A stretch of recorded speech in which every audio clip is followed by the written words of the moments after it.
Menjelang penutupan pendaftaran calon pegawai negeri sipil 26 November 2019 mendatang, Panitia Penerimaan CPNS Kabupaten Aceh Jaya melalui BKPSDM telah menerima sebanyak 9.025 peserta dari berbagai daerah.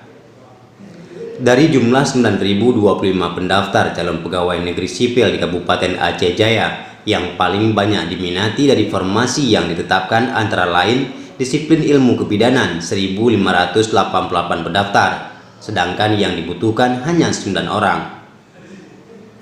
Selain itu, menurut Yasma Hijar, dari jumlah 9.025 pendaftar yang diterima panitia pendaftaran CPNS Kabupaten Aceh Jaya yang sudah melakukan penyerahan 8.031 orang dari berbagai disiplin ilmu yang telah ditetapkan.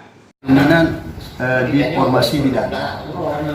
Bidan hanya formasi 17 orang sehingga yang mendaftar 1.588 orang.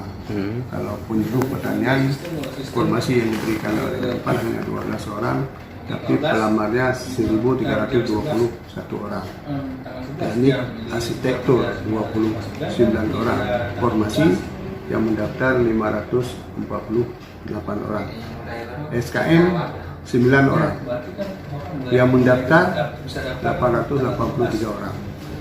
Ini penyebab sehingga membludaknya pendaftar PJ Jaya apa nih, Pak? Sebenarnya kalau di Kabupaten Aceh yang pertama kan berdekatan untuk perjalanan lebih mudah ke Kabupaten Aceh. Yang keduanya karena di kabupaten lain ada yang dibuat pembatasan nilai.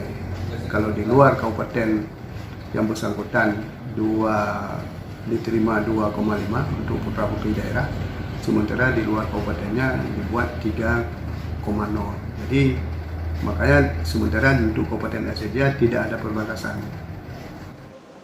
Membludaknya pelamar CPNS ke Kabupaten Aceh Jaya ini disebabkan tidak adanya pembatas nilai bagi peserta yang melamar serta mudahnya akses transportasi ke daerah tersebut.